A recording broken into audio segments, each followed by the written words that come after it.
Assalamualaikum warahmatullahi wabarakatuh. Perkenalkan, nama saya Andrian Ramadhanu, NPM 2281500008. Saya dari Fakultas Teknik, Prodi Teknik Industri, Universitas Medan Area, dengan dosen pengampu Ibu Fitriani Sitopo. Di video ini saya akan membahas tentang manfaat integral untuk mahasiswa teknik industri dan juga contoh penerapan integral dalam teknik industri. Sebelumnya, kita harus mengetahui apa itu integral. Integral adalah merupakan bentuk penjumlahan kontinu yang terdiri dari antiturunan atau kebalikan dari turunan. Integral terbagi dua, yaitu integral tentu dan integral tak tentu.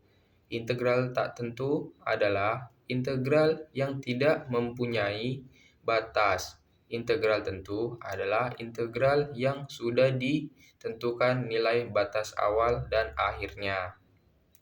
Selanjutnya, apa sih manfaat integral untuk mahasiswa teknik industri?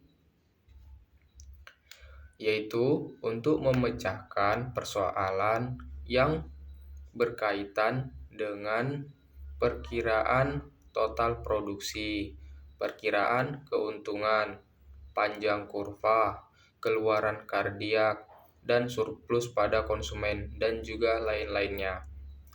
Untuk contoh penerapan integral, saya mengambil perkiraan besar kapital pada investasi. Investasi adalah penanaman aset atau dana yang dilakukan oleh perusahaan atau perseorangan dalam jangka waktu tertentu demi memperoleh sebuah keuntungan yang besar. Sebelum melakukan investasi, kita harus menentukan modal yang akan diinvestasikan. Lalu, bagaimana cara kita mengetahui perolehan kapital setelah beberapa tahun ke depan? Nah, kita bisa menggunakan rumus integral. Untuk lebih jelasnya, mari kita baca soal berikut. Investasi bersih perusahaan bangunan adalah 20T⁻²/3. Pada tahun pertama, stok kapital atau modal sebesar 100 juta rupiah. Berapakah besar kapital yang diperoleh perusahaan pada tahun ketiga? Nah, sudah diketahui tingkat investasi bersih perusahaan yang disimbolkan I besar adalah sebesar 20T⁻²/3 dan kapital tahun pertama adalah 100 juta rupiah. Berapakah besar kapital tahun ketiga?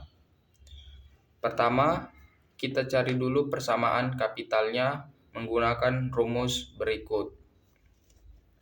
K dalam kurung T sama dengan integral I dalam kurung T dikali dt. Selanjutnya kita masukkan nilai I tadi adalah 20T⁻²/3.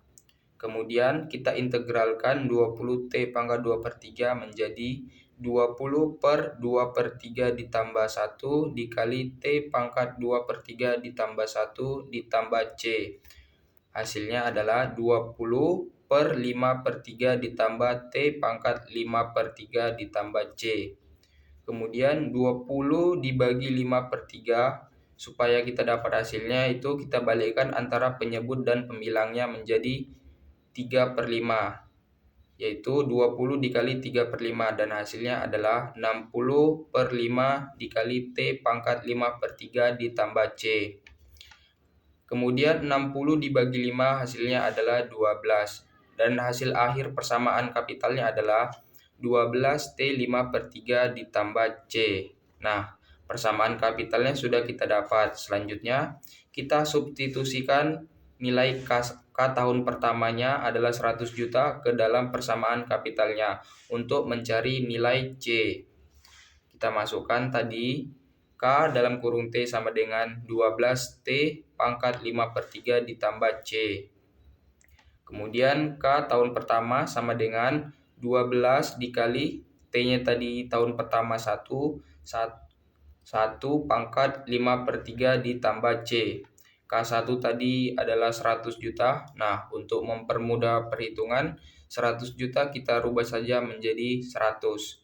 Sama dengan 12. Berhubung 1 pangkat berapapun itu hasilnya 1, jadi tidak perlu kita tulis. Jadi 100 sama dengan 12 ditambah C. C sama dengan 100 dikurang 12. C sama dengan 88. Nah, nilai C sudah kita dapat. Untuk mencari besar kapital pada tahun ketiga, kita peroleh dari persamaan kapital dengan mensubstitusikan tahun ketiga ke dalam persamaannya. K dalam kurung T sama dengan 12T pangkat 5/3 ditambah C. T-nya kita rubah menjadi 3. K dalam kurung 3 sama dengan 20. T-nya tadi 3. Pangkat 5/3 ditambah C-nya tadi 88. Sama dengan 12 dikali 6,2 ditambah 88. 12 dikali 6,2 hasilnya 74,4 ditambah 88. Dan hasil akhirnya adalah 162,4.